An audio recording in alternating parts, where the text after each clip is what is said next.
முக்கியமான விஷயம் உண்டு. கட்டாயம் லைவில் வந்து சொல்லணுமென்றதால் சொல்லக்கூடாதோ நினைக்க நான். என்னென்றால் சிந்துஜா என்ற ஒரு பிள்ளை, அந்த பிள்ளைன்ற ஒரு ஆண் பிள்ளை, அது மன்னார் மாவட்டத்தில் நடந்த ஒரு விஷயம் உங்களுக்கு எல்லாருக்குமே நல்லா தெரியும். அது சம்பந்தமான கதைகள் வெளியில் கழிச்சு கொண்டிருக்கணும். என்னென்றால் அது மரியராஜ்ன்றது வந்து சிந்துஜானுடைய ஹஸ்பண்ட். நான் ஃபஸ்ட்டாக மன்னாருக்கு வாரத்துக்கு முன்னே வந்து நான் நினைக்கிறேன் 30ஆம் தேதிகளில் வந்து ஃபஸ்ட்டாக மரியராஜ், அதாவது சிந்துஜாவினுடைய ஹஸ்பண்டோடு தான் கதைச்சேன். நான் கதைச்சி இப்படி தம்பி அப்படி உங்களுக்கு பிரச்சனை கேள்விப்பட்டேன், உங்களுக்கு ஏதாவது ஹெல்ப் வேணுமான்னு கேட்டேன். பர்சன் நான் நீங்கள் ஒருக்கா மன்னாருக்கு வர மாட்டீங்களா, வந்து எங்களுக்கு ஹெல்ப் பண்ண மாட்டீங்கண்ணா. அப்போ நான் சொன்னேன் வாரேனடாப்பா, ஒரு பிரச்சனையும் இல்லை, நான் வாரேன்னு சொல்லி போட்டு தான் நான் பேராதனைக்கு போய் பேராதனையில் லீவு போட்டு இப்போ லீவில் தான் இருக்கிறேன். லீவ் போட்டுட்டு நான் வாரேன்னு சொல்லி மன்னாருக்கு வந்தேன். நான் மன்னாருக்கு வந்த பிறகு நான் பிள்ளை விட்டனோ இல்லையோ என்பதை நீதிமன்றம் தான் சொல்ல வேணும். அதுக்கு பிறகு நடந்த விஷயங்கள் உங்களுக்கு எல்லாமே நல்லாவே தெரியும். இதில் வந்து நான் இப்போதைக்கு எனக்கு சரியான கவலைன்னு சொன்னால், ஒரு அர்ச்சுனாவால் வந்து ஒரு மருத்துவத்துறைக்கு வந்து இது ஒரு இழிவு பட்டுடக்கூடாதுக்காண்டி தான் நான் உண்மையாகவே ட்ரை பண்ணி கொண்டிருக்கிறேன். நான் சாவச்சேரி இருக்கிறேன் இல்லைன்னு சொன்னான், வாங்க திருப்பி நான் போகிறேன். அர்ச்சுனா தான் ஹாஸ்பிட்டலுக்கு அட்மினிஸ்ட்ரேஷன் செய்யக்கூடாதுன்னு சொன்னால் நான் போகிறேன், நீங்கள் வாங்கன்னு சொல்லி கேட்டேன். அதோட கன்சிக்வன்சஸ் அது என்ன நடந்ததுன்னு சொல்லி உங்களுக்கு தெரியும். அதே மாதிரி மன்னார்லேயும் கூட இப்போ வந்து பொதுமக்கள் வந்து பிரிந்து, அதாவது வந்து ஒரு சட்டத்துறைக்கு வந்து களங்கம் ஏற்படுத்துகிற வகையில் கருத்துக்களை தெரிவித்து வருவதை நான் பார்த்து கொண்டிருக்கேன் ஃபேஸ்புக்கில். மக்களுடைய கருத்து சுதந்திரம்ன்றது இருக்குது, அது எங்களோட ஃபண்டமெண்டல் ரைட், எங்களோட கான்ஸ்டிடியூஷனல் ரைட் என்று சொல்வார்கள். ஆனால் எங்களுடைய கருத்து சுதந்திரம் வந்து இன்னொருவரை பாதிக்கக்கூடாது. இந்நாள் ஒரு ஒரு ஒரு தொழில்துறைக்கு, உதாரணமாக மருத்துவத்துறையாக இருக்கலாம் அல்லது சட்டத்துறையாக இருக்கலாம், என்னால் களங்கம் ஏற்படுவதை நான் விரும்பவில்லை.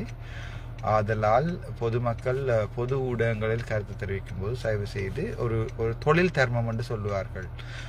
அதாவது வந்து நான் ஒரு தொழிலை செய்கிறேன் என்றால் அந்த தொழிலுக்கு உண்மையாக இருக்க வேண்டும். அது சட்டத்துறையாக இருக்கலாம், மருத்துவத்துறையாக இருக்கலாம், அல்லது ஒரு பொறியியல் துறையாக இருக்கலாம். என்னவோ என்னுடைய தொழிலுக்கு உண்மையாக இருக்க வேண்டும்.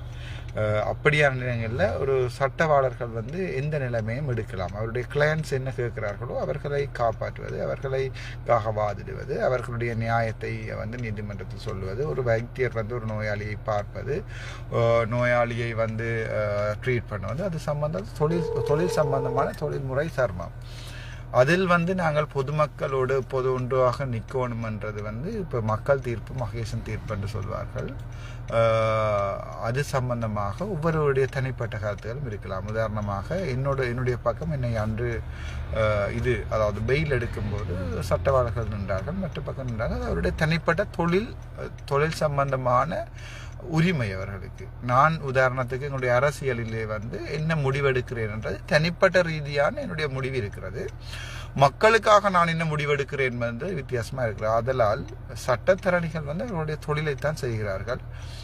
அவர்களுடைய தொழிலை செய்யும் போது நாங்கள் அவர்களை நோக்கி எங்களுடைய தனிப்பட்ட கருத்துக்களை வைப்பது வந்து அவர்களுடைய தொழிலை பாதிக்கலாம், அவர்களுடைய குடும்பங்களை பாதிக்கலாம். ஆதலால் இன்றிலிருந்து மக்களிடம் ஒரு பணிவான வேண்டுகோள், தாங்கள் பொது ஊடகங்களில் வந்து ஒரு சட்டத்திறனிகளை பற்றியோ அல்லது வந்து ஒரு வைத்தியசாலையை பற்றியோ அல்லது நீதிமன்றங்களை பற்றியோ எந்த கருத்துக்களையும் தெரிவிக்காமல் இருப்பது எங்களுக்கு நல்ல நினைக்கிறேன். பட் எங்களுக்கு கருத்து சுதந்திரம் இருக்குது. என்னுடைய கருத்து சுதந்திரம் என்னுடைய அடிப்படை உரிமையை வந்து பாதிக்கக்கூடாது என்பது வந்து அடிப்படை உரிமைன்றது உணவுடைய உரையில், அதை விட தொழில் மற்றது எங்களுடைய வாழ்வதற்கு உரிமை, நடமாடுவதற்கு உரிமை அப்படின்னு சொல்லி பேசிக் ஃபண்டமெண்டல் ரைட்ஸ்ன்னு சொல்லுவீங்கன்னா ஃபண்டமெண்டல் ரைட்ஸ் தெரிஞ்சாங்களுக்கு தெரியும். ஆதலால் தனிப்பட்ட ரீதியான விமர்சனங்களை நாங்கள் முடிந்த வரைக்கும் எங்களோட பொது ஊடகங்களில் வைக்க வேண்டாம் என்று பொதுமக்கள்கிட்ட கேட்டுக்கொள்கிறேன். உதாரணத்துக்கு பார்த்தீங்கன்னு சொன்னால் அவங்களுடைய அந்த மரியராஜனுடைய அல்லது வந்து அவர்களுடைய அந்த பிள்ளை சம்பந்தமான சட்ட ரீதியான நடவடிக்கையை யார் எடுப்பது என்பது, தங்களுக்குரிய லோயர் யார் என்பது அவர்கள் வந்து அது மரியராஜனுடைய குடும்பமாகவும் அல்லது வந்து அந்த பெண்ணினுடைய அம்மாவோ அல்லது அவருடைய சகோதரங்களோ அவர்கள் தான் தீர்மானிப்பார்கள். நான் வந்து அதை தீர்மானிக்க இயலாது. ஏனென்று சொன்னால் என்னுடைய தீர்மானங்கள் சில நேரங்களில் பிழையாக இருக்கலாம். நாளைக்கு அவர்கள் வந்து வழக்கில் தோற்று போகிறார்கள் என்றால் அதுக்குரிய காரணங்களாக வந்து நானாக இருக்கக்கூடாது. ஆதலால் அதுக்குரிய முழு உரிமை தங்களுக்குரிய சட்டவாளர்கள் யார் தாங்கள் யாரை கொண்டு சட்டவாளர்கள் செய்ய போகிறார் என்பதை அவர்கள் செய்யணும் என்பதை நான் தெளிவாக நான் நினைக்கிறேன். நேற்றில் முந்த நாள் அவருடைய வீட்டை போயிருந்து அவர்களுடைய அம்மாவுக்கும் அவருடைய சகோதரர்களுக்கும் அவருடைய அவரோட நின்ற சொந்தங்களுக்கும் வந்து தெளிவாக சொல்லியிருக்கிறேன். எந்த சட்டவாளரை தாங்கள் தேர்ந்தெடுப்பது, எந்த சட்டவாளர்களை தேர்ந்தெடுக்க கூடாது என்பது அவர்களுடைய உரிமை, அவர்கள் தங்களுடைய உரிமை. அதை வந்து தீர்மானிக்கிற உரிமை எனக்கு இல்லை. உதாரணத்துக்கு நான் எனக்குரிய லோயர் யாரை பிடிக்கிறேன்றது என்னுடைய உரிமை. அதை வந்து இன்னொரு ஆள் தீர்மானிக்க இயலாது. அதனால் அந்த லோயர் நல்லம் இந்த லோயர் நல்லம் என்னுடைய வழக்குக்கு எதிராக நின்ற லோயர் போக வேண்டாம் என்று சொல்லுங்கள் அப்படி என்று சொல்லி எனக்கு அழுத்தங்கள் கொடுக்கப்பட்டிருக்கின்றன. அவர்கள் தொழில் தர்மம் உள்ளவர்கள் தங்களுடைய தொழிலை அவர்கள் பார்த்து கொள்வார்கள். அதற்குரிய நீங்கள் இந்த கேஸ் எடுக்க வேண்டாம், நீங்கள் இந்த கேஸ் எடுங்கன்னு சொல்லக்கூடிய எந்த உரிமையும் எனக்கு இல்லை. நான் போனது ஒரு உயிர் போயிருக்கிறது, அந்த உயிருக்கு என்ன நடந்தது, எப்படி போனது, அது பிள்ளையான இடத்தில் நடந்தது, அதை என்னால் என்ன செய்யலாம். ஒரு மருத்துவனாக உதாரணத்துக்கு எனக்கு இவ்வளோ கோல்ஸ் எப்போவுமே வாரது.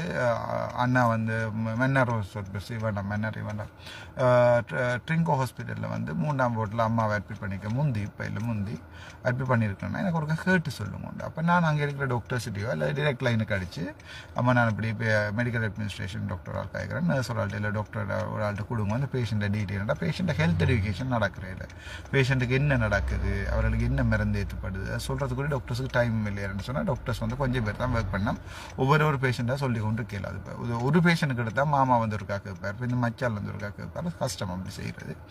அதனால் அப்படி ஒரு அடிப்படையில் மரியராஜ் கேட்டுக்கொண்டதுக்கு இணங்கத்தான் நான் வைத்தியசாலையில் போய் என்ன நடந்துன்னு பார்த்தேன். அவர்களுக்கு உதவி செய்வதற்கு இப்போது அவர்கள் செய்யக்கூடிய உதவி என்னால் முடிந்தவற்றை செய்துவிட்டேன். என்றாக்காவது ஒரு நாள் நீதிமன்றம் என்னை அழைத்து சாட்சி கூற சொன்னால் அல்லது என்னுடைய கருத்தை கேட்டால் அல்லது நீதிமன்றம் எனக்கு அழைப்பாணியை விடுத்து வேற சொன்னால் நீதிபதி கேட்கின்ற அவ்வளவு கேள்விகளுக்குரிய சட்ட ரீதியான பதில்களாக இருக்கட்டும், மருத்துவனாகவும் ஒரு சாதாரண மனிதனாகவும் நான் நீதிமன்றத்தை கட்டுப்பட்டு எப்போவுமே நீதிபதி அவர்கள் கேட்கின்ற கேள்விகளுக்குரிய சகல பதில்களையும் நான் பயமில்லாமல் மனத்துணிவோடு சொல்லுவேன்.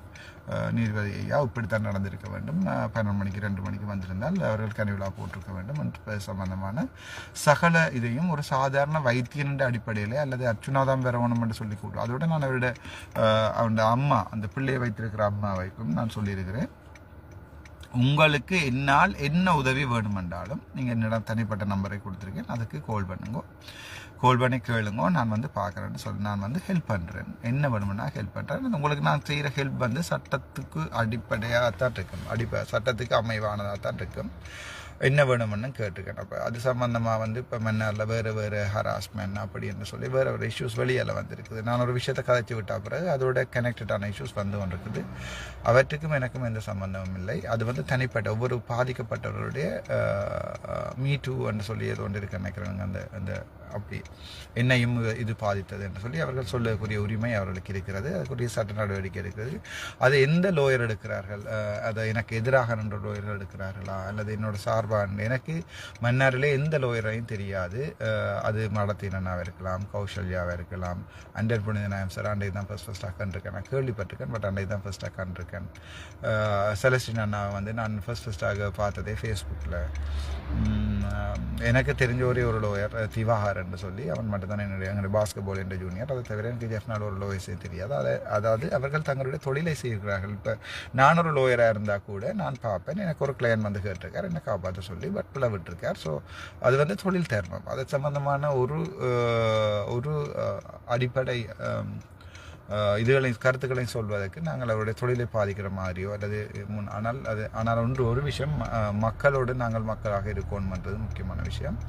நீதிமன்றம் எப்போ என்ன வாக்கு அழைக்கிறதோ அல்லது போலீஸார்கள் எப்போ என்னை அழைக்கிறார்களோ அந்த நிமிடத்தில் நான் போய் மறுபடியும் அவர்கள் என்னை சிறைக்கு கொண்டு போவதாக இருந்தால் நான் போவேன். நான் ஒரு லோ அபைடிங் சிட்டிசன். அதாவது வந்து எங்களுடைய அப்பாவும் காவல்துறையில் இருந்தவர், ஸ்ரீலங்கா போலீஸ்லையும் இருந்தவர். சட்டம் எங்கள் நாட்டில் இருக்கணும், சட்டம் சரியான முக்கியம். அது வந்து சட்டம் பிளவிடுதா சரி விடுதான்றதுக்குரிய அது வந்து நாங்கள் அதை வந்து எடுக்கலாது, அது வந்து எங்களுடைய கையில் இல்லை. அதுக்கு தான் நீதிபதிகள் இருக்கிறார்கள். மேல் நீதிமன்றம், உச்ச நீதிமன்றம் அப்படி இருக்கிறது. சட்டம் தன் கடமையை செய்யும், அது மாதிரி மருத்துவம் தன் கடமையை செய்யும். நான் தனிப்பட்டதாக ராமநாதன் அர்ச்சுனாவாக நான் என்னுடைய கடமையை நான் செய்வேன்.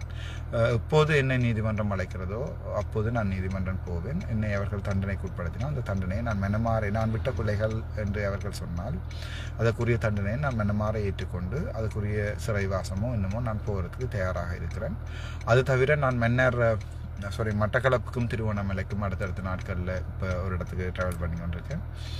நான் வருவேன். நான் எந்த அரசாங்க நிறுவனங்களுக்கோ அல்லது நான் செத்தா கூட என்ன தயவு செய்து வைத்தியசாலைக்கு கொண்டு போக வேண்டாம். பின் அந்த வைத்தியசாலையில் பிரச்சனையாக போயிடும். செத்தா கூட திருப்பி சாவச்சேரி வைத்தியசாலையில் கொண்டு வந்து அது என்னடா அதுன்ற வீடு அங்கே வச்சரிச்சு விடுங்க, நடுவில் வச்சரிச்சு விடுங்க. ஆனால் நான் இனிமேல் மட்டக்களப்பிலோ மன்னாரிலோ மட்டக்களப்பிலோ திருவோணமலையிலோ எந்த அரச செயற்பாடுகளையும் தடுக்கிற முதலும் நான் அதை செய்தேன்னு சொல்லி என் மீது குற்றம் சாட்டப்பட்டிருக்கிறது. அதை நாங்கள் நீதிபதிக்கு அது சம்பந்தமான ரெக்கார்டிங்குகள் என்னிடம் இருக்கிறது, அதில் நான் கொடுக்குறேன். நான் கார் நிப்பாட்டி கார் லொக் பண்ணியிலிருந்து வெளியும் வரைக்கும் நான் வாய்ஸ் ரெக்கார்டிங் பண்ணியிருக்கிறேன். வாய்ஸ் ஆன் பண்ணி பொக்கரில் ஃபோனை வச்சு ஒன்று தான் போனால் அது சம்பந்தமாக கொடுக்குறேன். அது தவிர எங்களுடைய சாவச்சேரி நீதிமன்றம் எனக்கு என்னுடைய சாட்சிகளை கணக்கு விஷயங்களை கேட்டுக்கிறது, அதாவது ஆதாரங்களை கேட்டுக்கிறது. முதல் நான் அந்த ஆதாரங்களை கொடுக்க தயங்கினேன். அவற்றால் சில வைத்தியர்களுடைய பெயர்கள் போகலாம், சில வைத்தியத்துறையிலையும் சில துறைகளில் இருக்கிறவர்களுடைய பெயர்கள் இதில் இழுபடலாம், அவர்களுடைய எதிராலம் பாவிக்கப்படலாம். ஆனால் திரும்ப அந்த சாட்சிகளை கொடுக்கலன்னு சொன்னால அவர்களுடைய கதைச்ச ரெக்கார்டிங்ஸ் எல்லாத்தையும் நான் நீதிபதி ஐயா அவர்களுக்கு நேரடியாக கொடுப்பேன். ஒரு நம்பிக்கையின் அடிப்படையில் நான் சட்டத்தை மதிக்கிறேன். சட்டம் இல்லைன்னு ஒரு நாட்டில் சட்டம் இல்லை என்று சொன்னால் அதுக்கு சட்டம் சீர்குலையும், எப்போது சீர்குலையுமாக இருந்தால் அன்றிலிருந்து நாட்டை நாங்கள் நிர்வகிக்கிறது சரியான கஷ்டம். மற்றபடி சொல்கிறதுக்கு ஒன்றும் இல்லை. அதோட மன்னாரில் இப்போ இந்த கேஸை உதாரணத்துக்கு கௌசல்யாட லோயர் எனக்கு என்னோட சார்பாக நின்று கதைத்தவர்கள் நான் பார்த்தேன். 15 பேர் நின்றார். அதில் மடிதீன் அண்ணாலிருந்து, அண்டம்புடி நாசிலிருந்து, ஜெஃப்னாலிருந்து லோயர்ஸ் வந்திருந்தார்கள். அவர்களுடைய என்ற பேர்கள் கூட தெரியாது. அவர்களுடன் நான் போய் கதைப்பேன். அன்று நான் கௌசல்யாட லோயரை கூட்டி கொண்டு போய் ஏனென்றால் நான் என்னை மரியராஜ் என்னுடன் கதைக்கும் போது எனக்கு மரியராஜ் முதலாக சொன்னேன், ஒரு லோயர் அக்கா அவரால் கால் பண்ணியிருக்கிறா, அவாட நம்பரை தாரன் அண்ணா, அவளுடையும் கதைங்கன்னு சொல்லி. அப்போ நான் கௌசல்யாவோட ஃபர்ஸ்ட்டாக கால் பண்ணி கதைச்சேன். நான் கதைச்சிட்டு அப்போ அவள் எனக்கு சொன்னவன், நீங்கள் ஹாஸ்பிட்டலுக்கு போக வேண்டாம், ஹாஸ்பிட்டலுக்கு போனாலும் உங்களுக்கு பிரச்சனை வரும், நீங்கள் நேராக அந்த பாதிக்கப்பட்ட ஆக்களோட கதைங்க. நான் போனது ஒரு வைத்தியர் சரி, அது சம்பந்தமான நீதிமன்றத்தில் கதைப்போம். அதுக்கு பிறகு நான் கௌசல்யாவை இந்த கார்லேயே கூட்டிக் கொண்டு அவையோட வீட்டை கூட்டிக்கொண்டு போய் நான் கௌசல்யாவையும் மரியராஜையும் தான் எனக்கு முதலாவதாக தெரியும். நான் வெரி ஓப்பன் டைப், நீங்கள் என்ன வேணுமென்றாலும் நினச்சிக்கொள்ளலாம். கௌசல்யாவையும் கூட்டிக் கொண்டு போய் நான் சொன்னேன், நான் கௌசல்யா தான் உங்களோட கேஸை எனக்கு இன்ஃபார்ம் பண்ணினவா. மரியராஜ் ஒரு பாதிக்கப்பட்ட சிந்துஜாண்ட ஹஸ்பண்டாக கதைச்சவர். அவர் அந்த குடும்பத்துக்குரிய லோயராக என்னோட கதைச்சது கௌசல்யா. அவள் இந்த பக்கம் பிறகு என்ன வெயில் எடுக்கிறதுக்காண்டி மனச்சாட்சியும்படி அவள் நின்றவ. எனக்கு அவாக்குரிய மனமார்ந்த நன்றிகள். ஆனால் அதுலேயும் ஒரு சின்ன விஷயங்கள் சில பேர் கதைச்சு கொண்டிருக்கேன். எனக்கு சில பேர் சொன்னவை, அது அவர்களுடைய தொழில். நான் ஒரு சட்டவாளராக இருந்தால் நான் என்னுடைய தொழிலை தான் பார்ப்பேன். நான் அவரோ இவரோ ஒன்று பார்க்க போகிறேன். என்னுடைய தொழில், நான் என்னுடைய 20 வருஷம் 30 வருஷம் 50 வருஷம் வாழ வேண்டும், அதற்குரிய இதைத்தான் நான் பார்ப்பேன். ஆகவே எனக்கு சார்பாக நின்றவர்களின் சீனியர் அல்லது அவர்களுக்கு மற்ற பக்கம் கேஸ் அது சம்பந்தமான முடிவையும் எடுக்க வேண்டியது சம்பந்தப்பட்ட அந்த அம்மா, பிள்ளையை வச்சிருக்கிற அம்மாவும் அவருடைய ஹஸ்பண்ட் மரியராஜன் தான். அதில் எனக்கு எந்த சம்மந்தமுமே இல்லை. என்னிடம் கேட்டால் நான் சொல்லுவேன், நீங்கள் யாருக்கு கொடுக்க விரும்புகிறேன் கேட்டார்கள். நான் கௌசல்யா கூட்டின்னு போய்க்கல, வீட்டை கூட்டிகிட்டு இந்த காரில் தான் கூட்டிகிட்டு போனேன். கூட்டிக் கொண்டு போய் கதை கேட்கல அவர் என்ன கேட்டால், நீங்கள் டாக்டர் நீங்கள் சொல்லுங்க, நீங்கள் சொல்ல லோயர்கிட்ட தான் கொடுப்பேன். அப்போ நான் சொன்னேன், எனக்கு பர்சனலாக ஒருத்தரையும் தெரியாமல் நான் ஒரு ஆள்கிட்ட சொல்லி போட்டு தேர்ந்து தச்சுமே வழக்கு தோதுன்னு சொன்னால் டாக்டர் பிளான் பண்ணித்தான் இவாட்ட கொடுத்துட்டேன், இல்லை இவர்கிட்ட கொடுத்துட்டு, இல்லை மடிதீனாட்ட கொடுத்தேன், இல்லை புதுசாக லோயர்கிட்ட கொடுத்துட்டு டாக்டர் பிளான் பண்ணி காசு வேண்டிட்டு தான் இந்த கேஸ் தோற்று போயிட்டேன்னு சொல்லக்கூடாது. என்ற நியாயம் கிடைக்க வேணும். அதனால் அது சம்பந்தமான முடிவெடுக்கிறது அவர்களுடைய தனிப்பட்ட அபிப்பிராயம். அவர்கள் தான் நீங்கள் டவுனாக வேண்டிய அவசியம் இல்லை சார். ஓகே, அவர்கள் தான் முடிவெடுப்பார்கள். நான் மன்னாரிலே எனக்கு என்மேல் சுமத்தப்பட்ட குற்றங்களை இல்லை என்பதற்காக மடுதின் அண்ணாவாக இருக்கலாம், அல்லது அந்த அக்காவரால் வந்து கழிச்சவா இந்த புனிய நாயம் சாராக இருக்கலாம், அல்லது தினேஷாக இருக்கலாம், அவர்களுடைய தினேஷ் தம்பி தினேஷாக இருக்கலாம், அல்லது அதோட 15 லோயஸ்ட் நின்றவை. அதில் யாராவது ஒரு லோயஸ்ட்டு பக்கம் புதுசாக ஒரு அண்ணா அவரால் பிறகு திடீர்னு வந்து நின்றவர். நாளைக்கு லேட்டாக கொழும்புல இருந்து வந்து கேள்விப்பட்டினான். எனக்கு அவர் பேரோட தெரியாது. நாங்கள் சந்திப்போம், மறுபடியும் சந்திப்போம். உங்களுடைய தொழில் தர்மம் என்ன வந்து என்னுடைய உயிரை காப்பாற்றுவதற்கு நீங்கள் பாவித்த என்னுடைய தொழில் தர்மம் அது கௌசல்யா டாக்டராகவும் மனிதன் அண்ணாவாக இருக்கலாம், அல்லது அந்த இன்னொரு பிள்ளை ஒரு ஆள் இன்ஜினியர் ஒரு ஆள்கிட்ட வாய்ப் அவாவாக இருக்கலாம், அல்லது அன்னபுடி நாயம் சாராக இருக்கலாம். யாராக இருந்தாலும் நீங்கள் மக்களுக்காக எனக்காக வந்து நின்றது என்னுடைய உயிர் இருக்கும் வரை அதை நான் மறக்க மாட்டேன். அதற்காகத்தான் நான் கௌசல்யாவை கூட்டிக் கொண்டு போய் அவருடைய வீட்டு என்னடா கௌசல்யா நான் கதைக்க முன்னமே கௌசல்யா வந்து கதைச்சிட்டா ஆல்ரெடி மரியராஜாக்களோட அந்த கேஸை தான் எடுக்கிறேன்னு சொல்லி. என்னுடைய கேஸ் வேறு, அவர்களுடைய கேஸ் வேறு.